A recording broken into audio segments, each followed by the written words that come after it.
इंसान के लिए औलाद एक बहुत बड़ी नेमत है, लेकिन कई दफ़ा उसके हसूल में कुछ दुश्वारियाँ पेश आ सकती हैं और कई दफ़ा ये इंतज़ार कई सालों तक मुहीत हो सकता है। मैं डॉक्टर मोहसिन आपसे मुखातिब हूँ। बांझपन क्या है, उसकी क्या वजूहात हो सकती हैं, उसकी वजह से हमारे ऊपर क्या माशरती दबाव आ सकता है और इसका हल क्या है। अगर एक शादीशुदा जोड़ा 1 साल तक इकट्ठे रहें और उस दौरान एक दफ़ा भी हमल ना हो तो उसको हम बांझपन कहते हैं। चूँकि मियाँ बीवी दोनों इसमें हिस्सा लेते हैं, इसलिए मर्दों में इसकी और वजूहात हो सकती हैं, औरतों में और वजूहात हो सकती हैं। अगर हम मर्दों की बात करें तो आम तौर पे उनमें जरसूमों की तादाद कम हो सकती है या जरसूमें कमज़ोर हो सकते हैं। इसी तरह कई दफ़ा उनमें कुछ इन्फेक्शंस चल रही होती हैं। बाज़ औक़ात हाई ब्लड प्रेशर, शुगर या मोटापा इसकी वजह बन सकता है, या कई दफ़ा कुछ लड़के ज़्यादा सिगरेट नोशी कर रहे होते हैं या कोई नशा आवर चीज़ें इस्तेमाल कर रहे होते हैं। औरतों में आम तौर पे अंडों की तादाद कम हो सकती है या अंडे मैच्योर नहीं हो रहे होते। इसी तरह कई लड़कियों में माहवारी बेतरतीब होती है। पीआईडी एक पुरानी इन्फेक्शन है और ये हमारे माशरे में बहुत ज़्यादा आम है और इसका इलाज भी बड़ा आसान है। कुछ ख़वातीन में अंडेदानी या बच्चेदानी में रसौली हो सकती है या बाज़ औक़ात ट्यूबों में कोई रुकावट हो सकती है। ये याद रखें कि बांझपन कोई बीमारी नहीं है, ये एक अलामत है और चूँकि मियाँ बीवी दोनों इसमें हिस्सा लेते हैं और जब तक हम इसकी वजह ना मालूम कर लें हम इसका इलाज नहीं कर सकते। वजह मालूम करने के लिए हमें तशख़ीस करनी पड़ेगी। मर्दों में आम तौर पे हम मादे का टेस्ट करते हैं, जैसे मैंने पहले भी बताया कि उसमें जरसूमों की तादाद, उनकी शेप और इन्फेक्शन का पता करते हैं।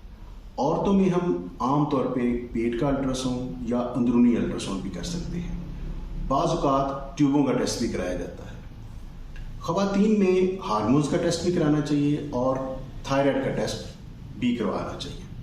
अगर हम इलाज की बात करें तो उसको हम 3 हिस्सों में तकसीम कर सकते हैं: मेडिकल, ऑपरेशन और असिस्टेड फर्टिलाइजेशन। दवाइयों में हम आम तौर पे अंडों को बढ़ाने के लिए दवाई देते हैं और उससे उनकी जो मैच्योरिटी है वो भी अच्छी होती है। ये दवाइयाँ हम कई दफ़ा मर्दों में भी दे सकते हैं। पीआईडी का जैसे मैंने पहले भी जिक्र किया, ख़वातीन में अगर इसका इलाज 2 से 3 हफ्ते करें तो उससे उनकी हमल ठहरने की सलाहियत काफ़ी हद तक बढ़ सकती है।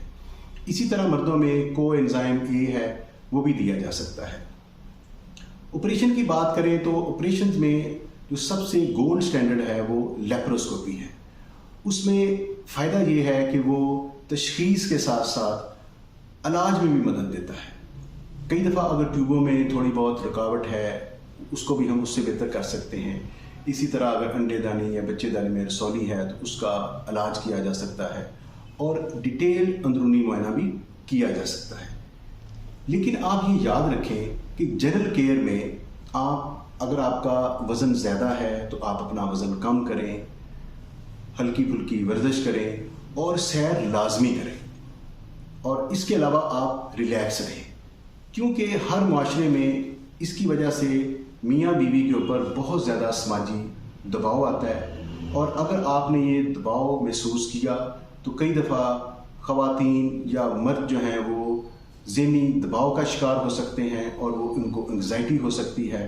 तो आपने इसका प्रेशर बिल्कुल नहीं लेना।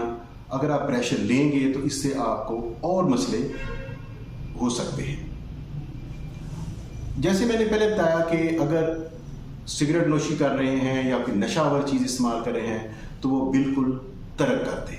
खुराक में आप फल और सब्जियां ज़्यादा मिकदार में इस्तेमाल करें और कुछ नट्स वगैरह इस्तेमाल कर सकते हैं, जैसे खुश्क मेवाजात हैं। इसी तरह कुछ टॉनिक्स हैं जिसमें जिंक है, सिलीनियम है, वो इस्तेमाल करें। और ये याद रखें कि शादी करते वक्त इन बातों का ख्याल लाजमी रखना चाहिए कि अगर मुमकिन हो तो कज़न मैरिज ना करें और बच्चों की शादियां 22 साल से लेके 30 साल की उम्र तक कर दें, क्योंकि 35 साल के बाद हमल को ठहरने में मुश्किलात पेश आ सकती हैं। आखिर में मैं आपसे ये कहना चाहता हूँ कि औलाद अब आपको तभी मिलनी है जब आपकी किस्मत में है, लेकिन ہمیشہ آپ اپنا علاج جاری رکھیں، اپنی صحت کا خیال رکھیں، ریلیکس رہیں اور پر امید رہیں۔ اللہ حافظ۔